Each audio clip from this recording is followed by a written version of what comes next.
I want you to do me a favor. Uh, Wherever you are right now, whether you're commuting or walking the dog or just sitting at your desk, I want you to take a slow, deep breath in through your nose. Really pull it in. Yeah, keep pulling that air in until your chest feels completely full. And just hold it for a second. Notice that tension. Now let it all the way out. It's pretty wild to think about. It is, because what you just did is something you've done millions of times since the moment you were born. And you'll do it millions of times more. Yeah.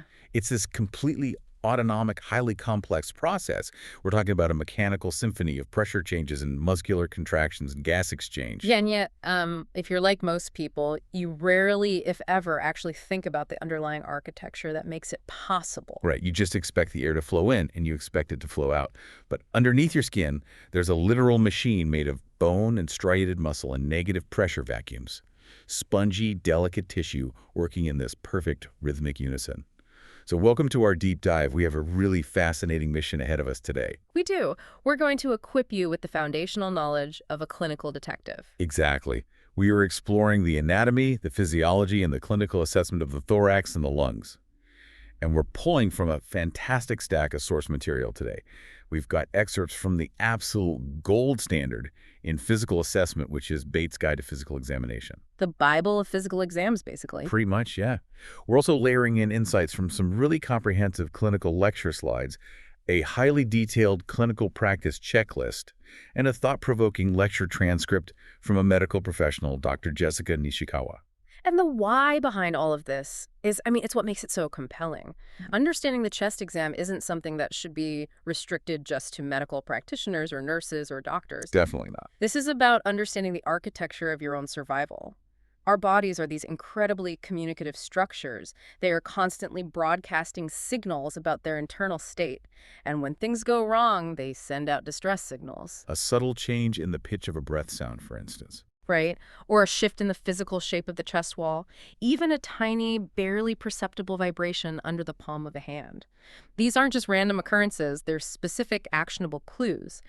So this deep dive is really about learning how to decode those signals. It's about learning how to listen, both literally and figuratively, when the body speaks. Learning to listen when the body speaks. I love that. That's a perfect framework for this. And to do that effectively, we have to start with the map. Because you can't navigate a complex landscape without understanding the borders and the coordinates. You need a blueprint. Exactly. So let's establish that physical map of the body. The sources are very specific about how the thorax is bounded. Let's trace it out for you. Anteriorly, or in the front of your body, you have the sternum, the breastbone, and the ribs curving around it. Laterally on the sides, you have the rib cage wrapping from back to front. And posteriorly in the back, you have those ribs meeting the thoracic spine. Right. Superiorly, the top boundary, or the roof of this structure, is made up of your collarbones, the clavicles, and the soft tissues of the lower neck. And inferiorly, the floor of this entire cage is the diaphragm. It's essentially a protective vault. Inside this bony cage, you have the most vital visceral organs of the cardiopulmonary system, the lungs and the heart. The thorax acts as their armor, but it also mechanically powers the actual work of breathing, which we'll get into a bit later. But from a clinical detective standpoint, just recognizing the cage isn't enough, right? Nowhere near enough. You need a highly specific coordinate system. If a patient comes in and another clinician tells you, hey, the patient has a weird wheezing sound in the front of their chest, that information is almost entirely useless. Because it's too vague. Way too vague. You need two-dimensional clinical mapping. You need to be able to identify a specific vertical axis, and you need to understand exactly where you are along the circumference of the chest. And this is where the bony landmarks become so crucial. The source material spends a significant amount of time focusing on something called the angle of Louis, or the sternal angle. And I actually want you, the listener, to try to find this on your own body right now, because the text gives us a perfect tactile guide for locating it. It's a great exercise. So start by placing your index finger in that little hollow curve right at the base of your throat, perfectly centered between your collarbones. That little dip is called the suprasternal notch. Now drag your finger straight down your breastbone, the manubrium, for about 5 centimeters or roughly 2 inches. As you slide down, you're going to feel a distinct horizontal bony ridge. It's where the manubrium joins the main flat body of the sternum. Yeah, that little speed bump of bone is the angle of Louis. And it might seem like a trivial anatomical quirk, but why does that specific ridge matter so much to a clinician? It matters because it is your starting block for the entire map. It's the geographic monument that gives you your bearings. Because of what sits right next to it. Exactly. Directly adjacent to that sternal angle, if you slide your fingers laterally just off the breastbone to the right or to the left, you will immediately hit the second rib and its costal cartilage. You don't have to guess, it is always right there. And once you have your finger on the second rib, with absolute certainty that the soft space immediately below it is the second intercostal space. So from that single coordinate, you can map the entire rest of the chest. It's like finding the North Star. It really is. Once you have that second rib locked in, the technique is to use two fingers to, as the clinical slides say, walk down the inner spaces on an oblique line. You literally press into the soft spaces between the ribs and count your way down the chest wall. Though the text does make a really important practical note about that. As you get lower down toward the bottom edge of the sternum, the costal cartilages of the ribs get very bunched up. They might actually be too close together to count accurately if you stay right next to the breastbone. So you have to adjust. Right, you have to move your fingers laterally, tracing around the side of the rib cage a bit to keep walking down those distinct spaces. And for female patients, the technique has to be adjusted too. A clinician will either displace the breast tissue laterally or palpate more medially to count accurately, always being mindful not to press too hard on tender breast tissue. Okay, so that anterior mapping is vital, but what happens when you need to assess the posterior chest? If you're examining the back of a patient, you obviously don't have the sternum or the angle of Louis to guide you. So the approach flips entirely. Instead of starting from the top and walking down, you can start from the bottom and walk up. Using the floating ribs. Yes, the 11th and 12th ribs. Their cartilage does not attach to the sternum in the front. While the tip of the 11th rib can usually be felt on the lateral side of the body, that 12th rib can be palpated directly on the back. A clinician will press in and up against the lower bony border of that 12th rib, confirm their position, and then literally walk up the intercostal spaces from the bottom. And the sources also point out a couple of other really incredibly useful landmarks on the back. One is the inferior tip of the scapula, your shoulder blade. If you trace down to the very bottom pointed tip of that bone while the patient is resting their arms at their sides, that tip almost always sits right at the level of the 7th rib or the 7th intercostal space. Which is a massive shortcut. Huge shortcut. And another one, if you have the patient drop their chin to their chest and flex their neck forward, you'll see a large bumpy bone stick out prominently at the base of the neck. That is the spinous process of the C7 vertebra. And if there happen to be two prominent bumps right there together, it's usually C7 and T1. From that bump, you can just count the vertebrae straight down the spine. Okay, so we're mapping all these specific ribs and spaces, but let's take a step back and ask the critical question. Why do we go through all this trouble to count ribs? Why does it matter if a sound or a pain is at the 4th rib versus the 6th rib? This is where the anatomy translates directly into life-saving action. It is all about pinpoint clinical accuracy. The texts explicitly tell us that documenting something like point tenderness in the right chest wall is a completely inadequate clinical note. Because the chest wall is huge. Exactly. But more importantly, these specific rib spaces act as the exact coordinates for highly invasive life-saving interventions. The sources lay these out, and the precision required is fascinating. It really highlights the stakes of physical assessment. Let's run through some of those. Start with that second intercostal space, the one we found right below the angle of Louis. In an emergency trauma setting, this is the exact primary insertion point for a needle decompression. If a patient has a tension pneumothorax, which is a terrifying condition where a lung is punctured and with every breath, air escapes into the chest cavity, building up immense pressure that crushes the healthy lung and pushes the heart out of place, you have to relieve that pressure instantly. You don't have time to scan them. No. You find the angle of Louis, you slide over to the second intercostal space, and you insert a large needle to let the trapped air hiss out. Wow. Okay, then you move further down the map. What about the intercostal space between the 4th and 5th ribs? That is the landmark for inserting a chest tube, which is a larger drain for blood or massive air leaks. And looking at the 4th rib level on a piece of imaging. Right, so if a patient is intubated and you are looking at their chest x-ray, that 4th rib is the crucial lower margin for where a well-placed endotracheal tube should sit above the point where the trachea splits. And further down between the 7th and 8th ribs in the back. That is a standard landmark for a thoracentesis, which is inserting a needle to drain fluid that has accumulated in the pleural space around the lungs. Now, all of those interventions involve plunging a sharp object into the chest cavity, which brings us to a critical anatomical detail from the text that we might call the golden rule of needles. Oh, this is so important. The architecture of the ribs is not just smooth bone. Along the inferior margin, the bottom inside edge of every single rib, there is a groove. And tucked into that groove is a neurovascular bundle. Meaning an intercostal nerve, an artery, and a vein run together right under the bottom ledge of the bone. Exactly. They're essentially using the bone above them as a protective shield or a roof gutter. Wait, so if I'm visualizing this, the danger zone of the blood supply and the nerve is tucked up underneath the bottom edge of the rib. So if you're inserting a needle, you absolutely cannot just stab it randomly into the soft space between the ribs. Precisely. If you go too high in that soft space and scrape the bottom of the rib above you, will sever that artery or damage that nerve. You turn a controlled procedure into a catastrophic hemorrhage. That is terrifying. It is. Therefore, the clinical mantra is that whenever a needle or a tube is inserted into the chest, it must be placed just over the superior margin, the very top edge of the rib below the space. You purposefully aim to slide right over the top of the lower rib to completely avoid the neurovascular bundle hiding under the rib above it. Over the top, over the top. That's a visual that definitely sticks with you. So we've covered the horizontal map by counting ribs.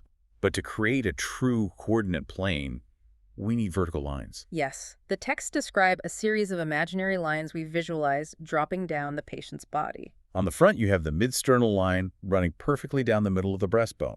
Then you have the mid-clavicular lines dropping straight down from the exact midpoint of each collarbone. Then we move to the sides, the axillary lines. You have the anterior axillary line at the front fold of the armpit, the mid-axillary line dropping right down the middle of the side, and the posterior axillary line at the back fold of the armpit. And on the back, you have the vertebral line straight over the spine and the scapular lines dropping down from those bottom tips of the shoulder blades we mentioned earlier. Those lateral lines, specifically the ones dropping from the armpit, are incredibly important for defining an anatomical region known as the triangle of safety. The triangle of safety. Yeah, we mentioned chest tubes earlier. If you have to place a chest tube, you don't just put it anywhere on the side of the body. You aim for this triangle. It is a safe zone mapped out by the borders of major muscles. It is bordered anteriorly by the lateral edge of the pectoralis major muscle, the large chest muscle. It is bordered posteriorly by the lateral edge of the latissimus dorsi, the large sweeping back muscle. And the inferior border. The floor of this safe zone is the nipple line, which roughly corresponds to that fourth or fifth intercostal space right in the mid-axillary line. Staying within that triangle minimizes the risk of damaging underlying organs or major muscle groups. It's an entire surgical guide just mapped right onto the skin. Now, underneath all these landmarks and triangles sit the lungs themselves. And the source material points out that their hidden geography is pretty surprising. They don't just sit perfectly square in the middle of your chest. Not at all. For example, did you know that the apexes, the very top pointed tips of your lungs, don't stop at your collarbones? They actually rise 2 to 4 centimeters above the inner third of your clavicles.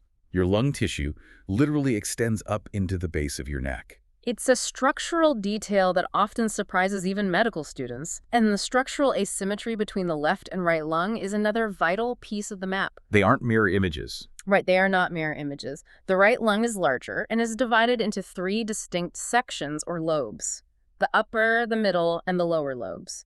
These are separated by deep fissures in the tissue, the horizontal fissure and the oblique fissure. But the left lung only has 2 lobes. Just the upper and the lower separated by a single oblique fissure. Why the difference? Because the left lung has to sacrifice some of its volume to make room for the heart, which sits nestled slightly to the left of the midline. And this structural difference leads to a massive practical realization in the source material. When a provider is standing in front of a patient, looking at their chest anteriorly, and they put their stethoscope on the front of the chest, what are they actually listening to? That's the trap. Yeah, the anatomy tells us they're almost exclusively listening to the upper lobes and the right middle lobe. They're hearing only a tiny, tiny fraction of the lower lobes. But when they move to the back, examining the posterior aspect, the anatomy flips. The back is almost entirely dominated by the lower lobes. So you literally cannot just listen to the front of someone's chest and declare your lungs sound perfectly clear. You haven't even assessed the largest portion of the lower lungs. You're missing half the picture. Exactly. And this brings us back to the importance of those axillary lines. If you want to efficiently listen to all the lobes, the upper, the middle on the right, and the lowers, there is really only one anatomical vantage point where they all converge: the lateral aspect of the chest right under the armpits. Which the sources highlight is frequently forgotten. It is often skipped during hasty exams, but it is absolutely vital. If you don't listen laterally, you are not doing a complete pulmonary assessment. Okay, so we've mapped out this bony cage, and we know exactly where the safe zones, the danger zones, and the hidden lobes are. But this cage isn't a static box. It is an engine. And the way that engine draws air in is honestly entirely counterintuitive to how we normally think about muscles working. It's a brilliant piece of bioengineering. The primary muscle of inspiration is the diaphragm, that broad, dome-shaped sheet of muscle we mentioned earlier that forms the floor of the thorax. Now, when we visualize a muscle contracting, our mental model is usually based on skeletal muscles like the bicep. When you flex your arm, the bicep bunches up, it gets shorter, and the physical mass of the muscle moves upward. But the diaphragm operates on a completely different mechanical axis. Yes, the lecture transcript explicitly points this out as a huge point of confusion. When that dome-shaped diaphragm contracts, it does not flex upward. It actually moves downward. It actively flattens itself out and descends deeper into the abdominal cavity. And the mechanical result of that downward pull is that it enlarges the entire thoracic cavity above it. It physically creates more vertical space inside the chest. And as it descends to create that space in the chest, it has to displace whatever is below it, right? Right, the abdominal contents, the stomach, the liver, the intestines are all compressed and pushed outward against the abdominal wall. This is exactly why when you see someone take a truly deep diaphragmatic breath, their belly visibly pooches out. It's not air going into their stomach. It's the physical displacement of their organs by the downward force of the contracting diaphragm. The physics of what happens next inside the chest is just beautiful. When that thoracic cavity expands because the diaphragm drops, it changes the internal pressure dynamics. It decreases the intrathoracic pressure. Suddenly, the pressure inside the chest is lower than the atmospheric pressure of the air floating around in the room outside your body. The expanded chest acts exactly like a vacuum. It draws air passively through your nose and mouth, pulling it down the trachea, through the branching tracheobronchial tree, and deep into the millions of tiny microscopic air sacs called alveoli. You don't actually have to actively pull or suck the air in. You just expand the container, and the physics of the vacuum ensures the air rushes in to fill the void. It is a deeply elegant system of negative pressure. And what's equally fascinating is the expiratory phase, the exhale. Right. While inhaling requires active muscular work and energy expenditure from the diaphragm, exhaling is entirely passive. Once the lungs are full, the diaphragm simply stops contracting, it relaxes, and as it relaxes, it naturally rises back up into its resting dome shape. Simultaneously, the chest wall and the spongy lung tissue itself, which are highly elastic, naturally recoil. They snap back to their resting state, much like a stretched rubber band returning to its original size once you let it go. This passive elastic recoil exerts positive pressure on the air inside the lungs, smoothly pushing it back up and out of the body, while the chest and abdomen simply return to their resting positions. Inhale is an active muscular flexing to create a vacuum. Exhale is just relaxing and letting the built-in elastic recoil do all the work. It's an amazing system. So we've got the map and we understand the engine. But everything we've talked about so far is pure detached biology. Let's pivot because the sources make it very clear that this deep dive isn't just about biological mechanics. It's about the clinical encounter between two human beings. That is a crucial transition. The source material from Dr. Nishikawa provides a truly resonant anecdote that perfectly illustrates this bridge between the cold science of anatomy and the profoundly human element of medicine. She shares a story about a patient she had seen who had recently endured a long, grueling, and complicated hospital stay. Right. Dr. Nishikawa went into the exam room, intending mostly just to do a brief check-in and let the patient know they would do a full, comprehensive review the following day. But the encounter evolved. They ended up talking deeply. They talked for a solid 45 minutes. They reviewed the trauma of the hospitalization. She answered the patient's lingering questions, and they engaged in what any textbook would define as excellent, empathetic, therapeutic communication. But then, at the end of that 45-minute, deeply empathetic conversation, as the visit is wrapping up, the elderly patient looks at the provider and asks, "Honey, aren't you going to listen to my heart and lungs?" It is such a profound, arresting moment for a clinician. As Dr. Nishikawa notes in the transcript, she walked away from that, thinking she had just delivered top-tier therapeutic communication. She had listened to the patient's fears and answered her questions. But to the patient, the visit was fundamentally incomplete. The patient felt like they hadn't truly gotten something out of the visit until the provider physically utilized the stethoscope. It's a powerful reminder that auscultation, the act of listening to the heart and lungs, is not merely a diagnostic tool to gather data. For the patient, it is a profound psychological comfort. It is the physical ritual that validates their experience of being seen, examined, and cared for by a medical professional. And the takeaway lesson from that source is stated so clearly. Always listen to the heart and lungs. It doesn't matter if the patient is coming in for an ingrown toenail, a rash, or plantar fasciitis. Taking those 30 seconds to listen makes them feel fundamentally cared for. And frankly, from a practical standpoint, it helps clinicians catch silent brewing problems in patients who might only visit the doctor for episodic, unrelated issues and chronically skip their general wellness exams. And from a strictly medical perspective, listening to both systems together is non-negotiable because the heart and the lungs are intimate roommates. They literally share the same confined space in the thoracic cavity, and they work continuously on the exact same cardiopulmonary circuit. You cannot isolate one from the other. Right, if a patient presents with a heart problem, you must thoroughly check the lungs. If they present with a lung problem, you must thoroughly check the heart. For example, if a patient is developing congestive heart failure, where the heart pump is weakening, the blood doesn't just stop, it backs up. And it often backs up directly into the pulmonary veins and the lungs, causing fluid to leak into the air sacs. So you'll hear that fluid as crackling sounds in the lungs before you might see other signs. The lungs are often the alarm bell for the failing heart. Exactly. So understanding that deep connection when a patient actually does come in with a specific respiratory complaint, how does a clinician start the detective work before they even reach for that stethoscope? They start with a rigorous health history. The checklist sources use a very specific acronym for symptom analysis. OLDCART. OLDCART. It stands for onset, location, duration, characteristics, aggravating factors, relieving factors, and treatments tried. So if a patient says, I have a cough, you don't just write down cough. You ask, when exactly did the onset happen? Is the location deep in the chest or a tickle in the throat? What is the duration? Has it been constant for a week or just at night? What are the characteristics? Is it dry hacking or producing mucus? What aggravates it? Does sitting up relieve it? Have you tried over-the-counter cough syrups, and did they work? The clinician is using those questions to filter for very specific high-yield complaints.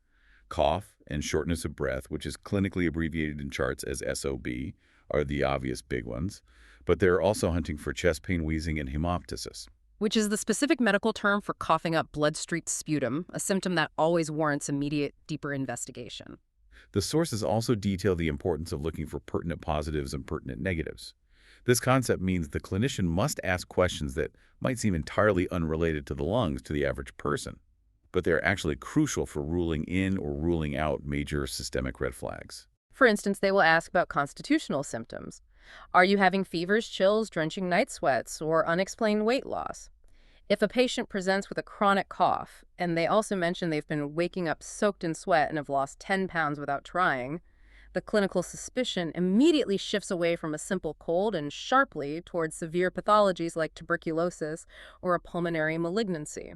The clinician must also investigate other systems that act as masqueraders, right? Yes, gastrointestinal symptoms are a classic example. A patient might come into the clinic terrified, complaining of severe chest pain, convinced they are having a heart attack or a pulmonary embolism.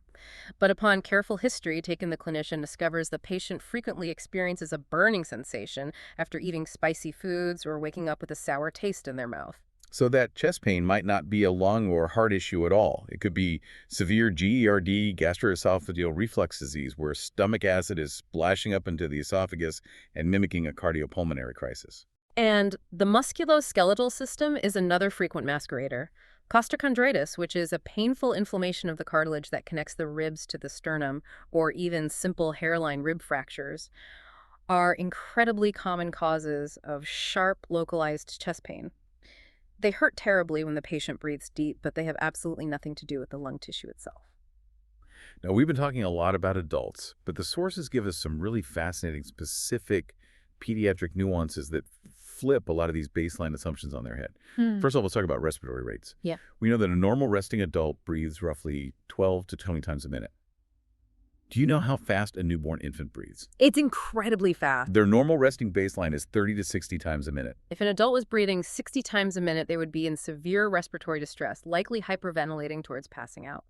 But for a newborn, up to a breath, a second is entirely normal. It looks incredibly fast, almost frantic to an untrained eye, particularly a new parent, but it is their physiological baseline. Furthermore, the physical proportions of an infant are completely different, which affects their mechanics. At birth, an infant's head circumference is actually physically larger than their chest circumference. They are quite literally anatomically top-heavy. This is a major reason why babies have such a hard time sitting up unassisted early on. They are fighting gravity with a massive weight at the top. It isn't until they reach the toddler stage that the thorax grows enough that the chest finally becomes larger than the head. And when taking a history for those toddlers or young children, there's a very specific constellation of symptoms the sources tell clinicians to be on high alert for. They refer to it as the 3 A's of atopy. If a young child comes into the clinic with wheezing or chronic respiratory issues, the clinician must immediately ask about the other 2 A's, asthma allergies and atopic dermatitis, which is the clinical term for eczema. Because the underlying pathology of these 3 conditions is linked. They all stem from an atopic, hyperreactive allergic type immune response, and they very frequently travel together in the same patient. So let's synthesize where we are in the clinical encounter. You have mapped the anatomy, you understand the mechanical engine, you have taken a comprehensive oldie cart history, you've checked for red flags, and you understand the age-specific nuances. Now the talking stops and the physical examination begins, which brings us to the visual and hands-on assessment, inspection and palpation. And before the clinician even touches the patient, there is a golden rule of the stethoscope that is highlighted in bold in the clinical text. It is listed as a major, unforgivable pet peeve of clinical instructors everywhere. You must never, ever listen through clothing. It is considered a cardinal sin of phagal assessment. The diaphragm of the stethoscope must be placed firmly and directly onto bare skin. If a provider attempts to listen through a t-shirt, a hospital gown, or even thin fabric, the microscopic friction of that fabric moving against the chest wall and the stethoscope will create false acoustic artifacts. It'll produce scratchy, crinkling sounds that mimic adventitious lung sounds like crackles or pleural rubs. Right, if you hear a crackle through a shirt, you don't know if the patient has pneumonia or if they're just wearing a starchy cotton blend. If a clinician is performing a genuine assessment to solve a medical problem, the clothing simply must be removed or moved aside. Okay, with the chest properly exposed, the very first step of the physical exam is always inspection. It requires no tools, just quiet observation. You are reading the body's visual alarm signals. You look at the overall color of the patient. Are their lips turning a dusky blue? Are their extremities, the tips of their fingers and toes, cold and blue? That blue discoloration is called cyanosis, and it is a glaring, immediate alarm bell indicating that there is a severe systemic oxygenation problem. The red blood cells circulating through their body are simply not carrying enough oxygen. Beyond color, you meticulously observe the effort, the rate, and the rhythm of their breathing.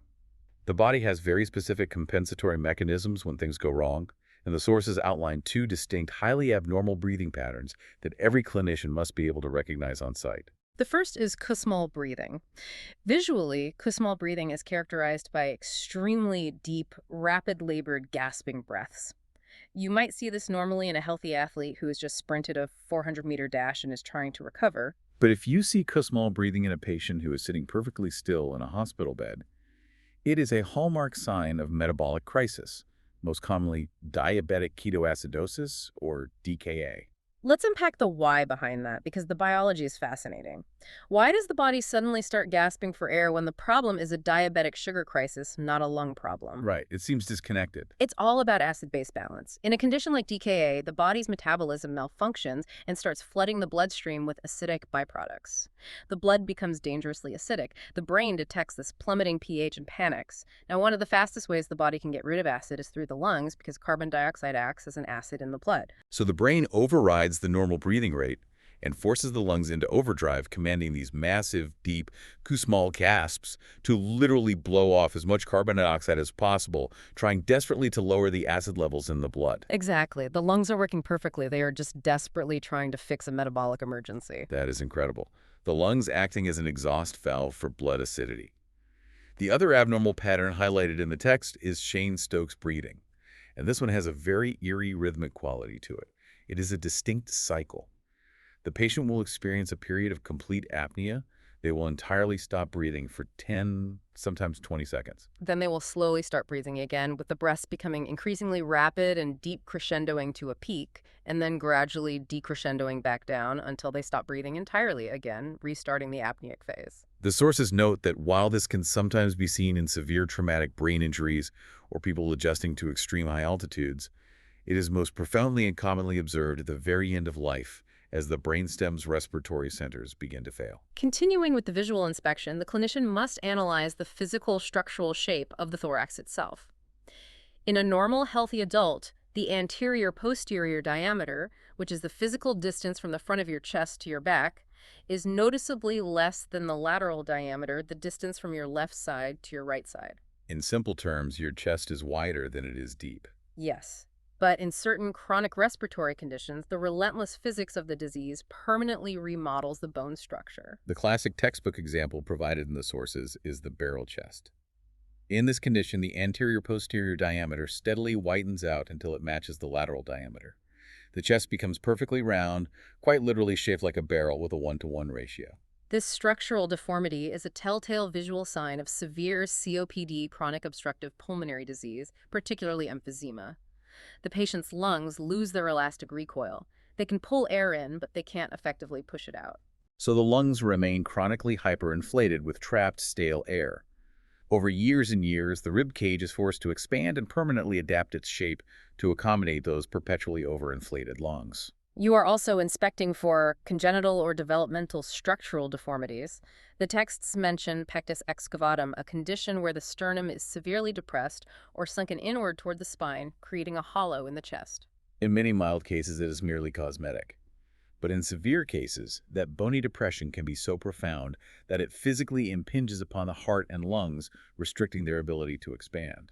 The direct opposite of this is pectus carinatum, where the sternum is anteriorly displaced, protruding prominently outward, often described as a pigeon chest. The clinician will also look at the spine for kyphoscoliosis.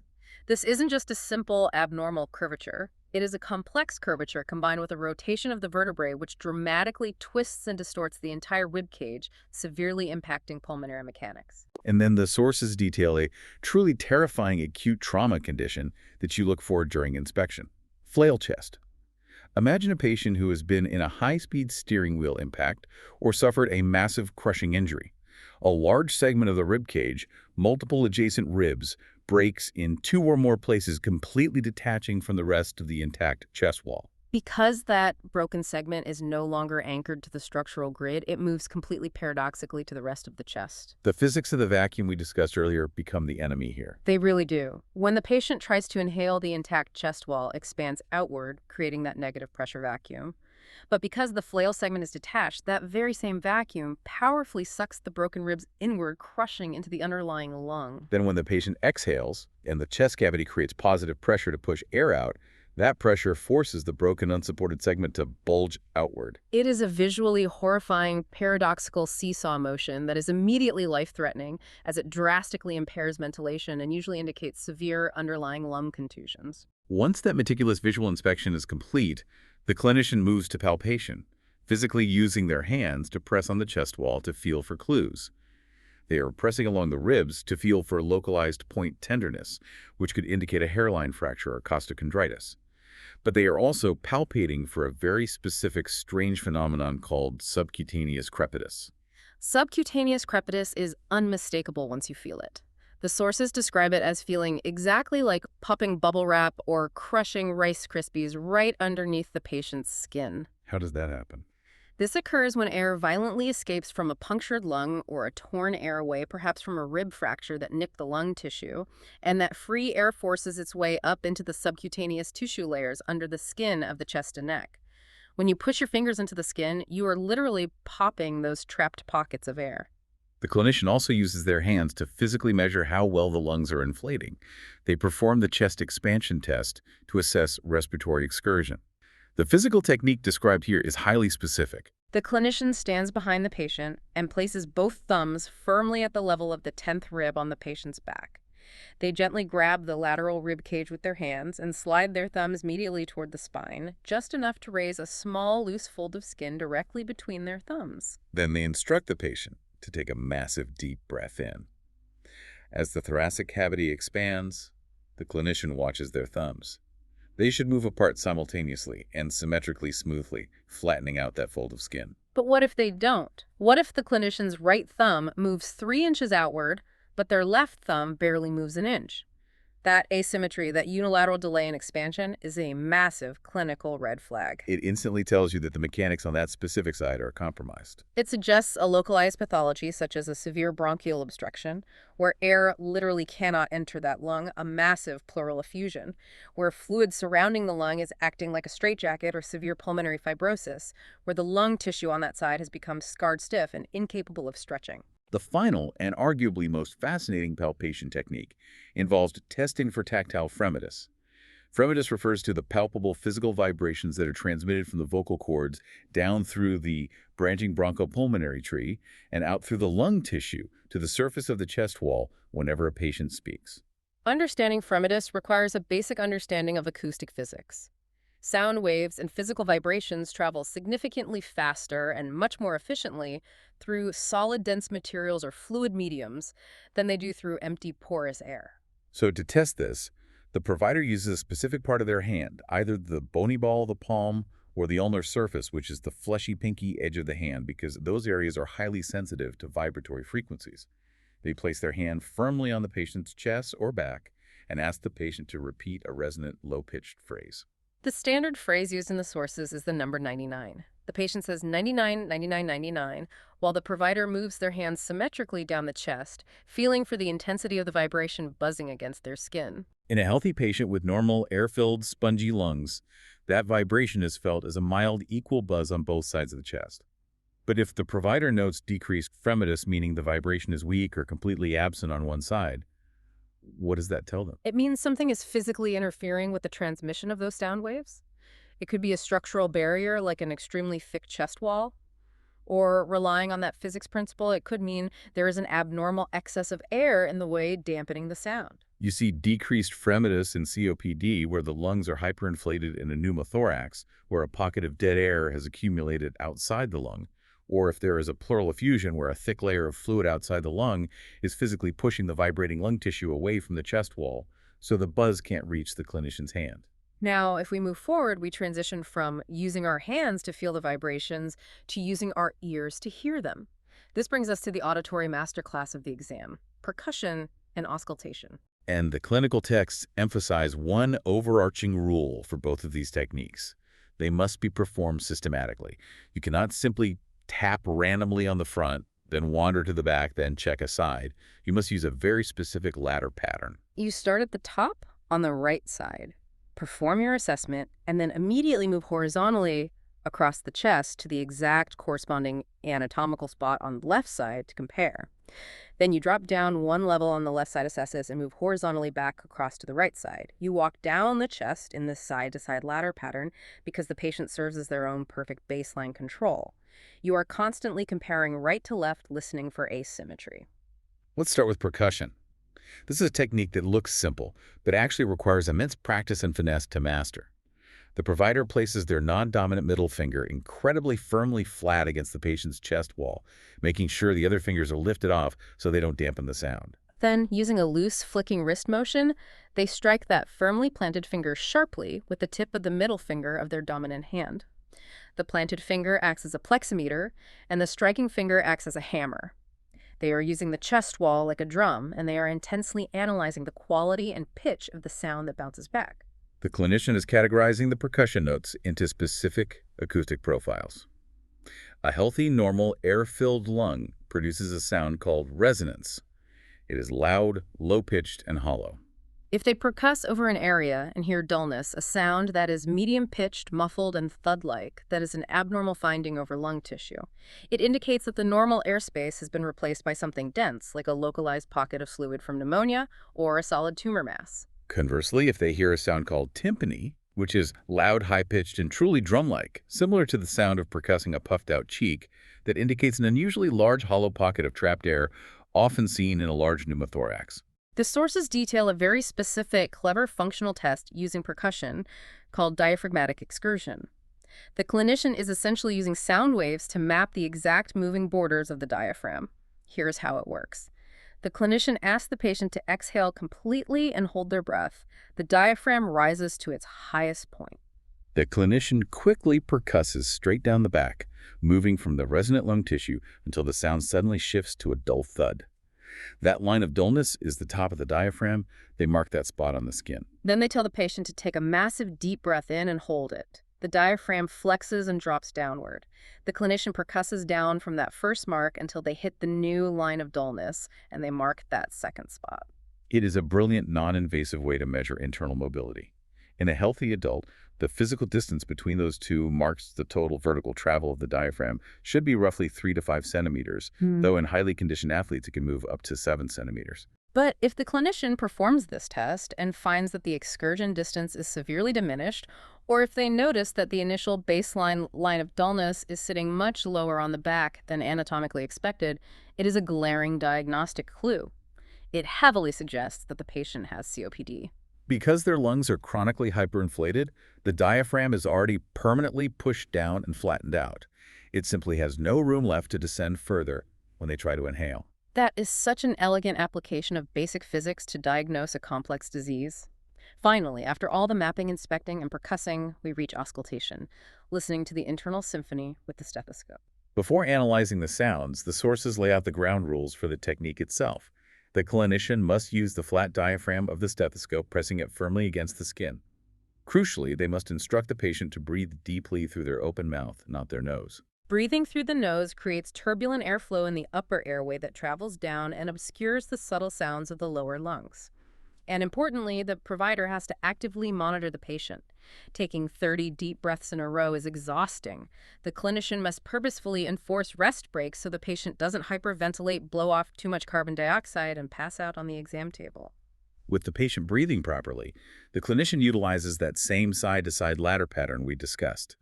And as they listen, their brain is sorting the acoustic data into 2 broad categories: normal breath sounds and adventitious or abnormal breath sounds. Understanding pathology requires first mastering the normal baseline. The sources map out 4 distinct normal breath sounds, and understanding them is essentially taking a journey down the respiratory tube. Let's take that journey. The texts list the first and most common as vesicular sounds. These are the sounds you hear over the vast majority of the peripheral lung fields, the outer edges of the lungs. They are soft, low-pitched, and often described as a gentle rustling, like wind blowing through leaves. The inspiratory phase is much longer and louder than the short expiratory phase. As you move closer to the center of the chest, you hear bronchovesicular sounds. These have an intermediate pitch and a medium intensity. You typically hear these anteriorly right between the first and second intercostal spaces and posteriorly right between the shoulder blades. Here, the inhale and exhale sound roughly equal in length. Continuing up the respiratory tract, you encounter bronchial sounds. These are heard centrally directly over the manubrium of the sternum. They are noticeably louder, harsher, and higher pitched. And interestingly, the expiratory sound actually lasts longer than the inspiratory sound. Finally, right at the top, you have tracheal sounds. If you place your stethoscope directly over the trachea in the neck, the sound is very loud, very harsh, and high-pitched. Recognizing these 4 normal sounds, and crucially knowing their correct anatomical locations, is the entire foundation of auscultation. A bronchial sound is perfectly normal over the sternum. But if you place your stethoscope down on the lower right lateral edge of the ribs, and you hear a loud, harsh bronchial sound, where there should be a soft vesicular rustle that is no longer normal, that is pathology. Which brings us to the adventitious sounds, the abnormal additions to the symphony. The clinical lecture transcript stresses that a good clinician doesn't just write, "I heard something weird in the lungs." They have to act like a highly trained music critic dissecting a performance. They must precisely locate where in the 2D map they heard it. They must identify exactly when it occurred during the breath cycle. Was it early inspiration, late inspiration, or during expiration? And they must describe the exact acoustic quality. Let's break down the major adventitious sounds the sources detail. First up, crackles, which were historically referred to in older texts as rails. Crackles are distinct, intermittent, extremely brief, non-musical popping sounds. The source material provides a brilliant, easily replicable auditory analogy for fine crackles. If you take a lock of your own hair and roll it back and forth between your thumb and index finger right next to your ear, that soft, high-pitched, brief crinkling sound is exactly what fine crackles sound like through a stethoscope. Coarse crackles share the same popping characteristic, but they're noticeably louder, lower pitched, and last slightly longer. And what physical mechanism creates that crinkling, popping sound inside the chest? It's fluid. When excess fluid accumulates deep inside the lungs, whether in the tiny alveoli sacs or the interstitial spaces between them, the delicate airways can stick closed. When the patient inhales and air is forcefully drawn down into those spaces, it violently pops those tiny fluid-coated airways open. Therefore, hearing crackles is heavily associated with conditions that flood the lungs, primarily severe pneumonia or congestive heart failure. The texts do offer a caveat, though. A clinician might hear very mild transient crackles at the base of the lungs in a healthy patient who has been lying flat in bed for a long period. But those positional crackles should clear completely after the patient takes a few deep breaths and coughs to open up the dependent airways. The next major category is wheezes. Unlike the brief popping of crackles, wheezes are continuous sounds. They are prolonged, musical, and usually possess a high-pitched hissing or shrill quality to them. Mechanically, a wheeze occurs when air is being forcefully squeezed through tracheobronchial airways that have become severely narrowed or constricted. Narrowed airways. So as a clinical detective, when you hear that continuous high-pitched musical hiss, your mind immediately jumps to conditions that trigger bronchoconstriction. The primary culprits are asthma, where the airways spasm and narrow in response to a trigger, and COPD, where chronic inflammation narrows the tubes. Next on the list are rhonchi. Like wheezes, rhonchi are continuous and prolonged, but their pitch is entirely different. They are low-pitched, harsh, and sound remarkably like deep snoring or moaning. Rhonchi indicate that there are thick, viscous mucus secretions partially blocking the larger upper airways, which is exactly what you would expect to hear in a patient suffering from a heavy, wet bronchitis. And we absolutely must touch on stridor, which was specifically highlighted in the pediatric section of the sources, complete with a video reference. Stridor is an incredibly harsh, high-pitched, continuous honking sound that is almost entirely heard during inspiration. It is an emergency sound. It indicates a severe critical narrowing or obstruction in the upper airway, specifically the trachea or the larynx.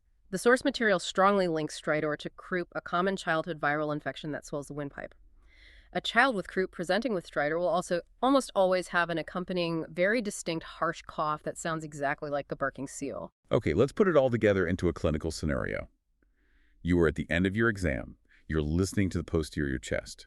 When you reach the right lower lobe, instead of hearing soft vesicular rustling, you hear distinct, coarse crackles. You suspect that the patient has a lobar pneumonia, that a localized section of that lung has become consolidated, meaning the spongy airspace has been replaced by a dense pocket of fluid, pus, and infection. How do you actually confirm that suspicion using nothing but the stethoscope currently in your ears? You utilize the final brilliant acoustic trick, transmitted voice sounds. We're going right back to that foundational physics principle we discussed with Fremitus. Sound waves travel significantly better and louder through a solid mass or fluid than they do through empty air. Precisely. In a healthy state, the air-filled alveoli of the lungs act as an incredible acoustic dampener. They filter and profoundly muffle the internal sound of the human voice. But if a specific area of the lung has become consolidated, if that dampening air has been replaced by a dense fluid-filled mass, that new dense medium will suddenly act as a highly efficient acoustic conductor, transmitting the vocal sounds straight to your stethoscope with startling clarity. The sources detail 3 specific verifiable tests to confirm this. The first test is called bronchophony. The clinician keeps the stethoscope over the suspected area of pneumonia and asks the patient to repeatedly say the number 99 in a completely normal speaking voice. Normally, through the stethoscope, that spoken word sounds incredibly muffled, muddy, and indistinct. They're speaking, but you can't clearly make out the syllables. However, if the result is abnormal, if there is indeed a dense consolidation conducting the sound, the number 99 will transmit through the stethoscope, sounding unnervingly loud, sharp, and perfectly clear. The second test takes that same concept and makes it even more sensitive. It is called whispered pectoriloquy. The clinician asks the patient to whisper a simple phrase like 1, 2, 3, or again 99. In a healthy lung, a whispered breath is almost entirely filtered out by the vast expanse of air in the lung tissue. Through the stethoscope, you hear it faintly, if you hear it at all. But if you place the stethoscope directly over an area of fluid consolidation, that dense mass conducts the whisper perfectly. Even a quiet whisper is transmitted so clearly it sounds as if the patient's vocal cords are right inside the earpieces of the stethoscope. The third and final test is what the clinical instructor in the transcript calls the absolute MVP. She notes it is her favorite technique and is widely considered the most validated and reliable of the three. It is called egophony. The clinician instructs the patient to simply hold out the long vowel sound for the letter E. They just hold that note continuously. When you listen over normal, healthy lung tissue, it sounds exactly as you'd expect a muffled, distant E sound.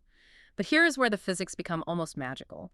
If there is a dense fluid consolidation, the acoustic properties of that fluid mass actually filter out certain frequencies and physically alter the pitch of the sound by the time it reaches the surface of the chest.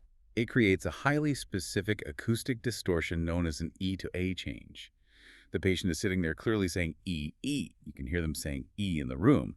But when you listen through the stethoscope over that specific patch of lung, the sound that reaches your ears has been distorted into a loud, harsh, remarkably nasal A sound. If you are listening to a lung and you hear that distinct eddy sound, you have incredibly strong, actionable evidence that you're dealing with a severe lobar consolidation like pneumonia. It is truly a magnificent symphony of diagnostic clues. Just by looking at the rhythm of a breath, touching the skin to feel for vibrations, tapping the ribs to measure a dropping muscle, and listening to the pitch of a vowel, a clinician can perfectly map the internal, invisible state of the thorax. We have covered an incredible amount of ground today. We started by mapping the rigid bony cage, finding the angle of Louis to lock in our coordinates, and locating the hidden upper lobes, realizing we absolutely have to listen laterally under the armpits to hear the whole story. We explored the counterintuitive mechanics of the downward flexing diaphragm, creating that elegant negative pressure vacuum.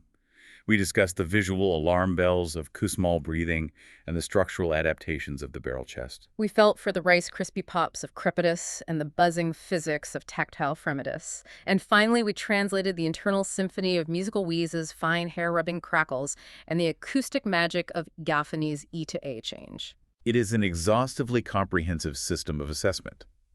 But as we synthesize all of this and wrap up, I want to leave you with a final, slightly provocative thought that circles all the way back to the very heart of the source material, and that story about the elderly patient.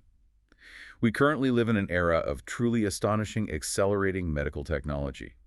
We have access to high-resolution CT scans that can digitally slice the thorax into millimeter-thin 3D maps in seconds. We have highly sensitive digital pulmonary function tests, and we are rapidly developing AI diagnostics that can arguably see the pathology inside the chest wall far more accurately and comprehensively than human ears could ever hope to hear through a piece of rubber tubing. And yet, despite all of that multi-million-dollar technology sitting just down the hall, we learned about an elderly patient who sat with a highly trained, deeply empathetic provider for 45 minutes, having what was, by all accounts, a deeply communicative therapeutic conversation about her health trauma. And she still felt the visit was fundamentally lacking. She felt uncared for, completely unvalidated, until that provider physically leaned forward and placed a cold stethoscope against her chest. Exactly. It forces us to ask a difficult question about the future of care. Why does the physical hands-on exam and assessment technique pioneered centuries ago still hold so much profound psychological power for the patient sitting on the exam table? As we inevitably move toward a more purely technological, hyper-efficient, screen-based future in medicine, what do we risk quietly losing? If the precise biological diagnosis can eventually be made instantly by a machine algorithm analyzing a scan, do we slowly forget the value of the simple, profoundly human act of just pulling up a chair, placing a hand on a shoulder, and taking the time to truly listen to someone breathe? The sources ultimately suggest that the physical exam is not just about data collection. It is an irreplaceable ritual of human connection and validation. That is a deeply powerful question to mull over as we look to the future of how we care for one another. What is the true, unquantifiable value of the human touch in an increasingly automated world? Thank you so much for joining us on this exhaustive exploration of the chest and lungs. Keep your eyes open, keep observing the amazing hidden mechanics of the world and the people around you, and we will see you on the next deep dive.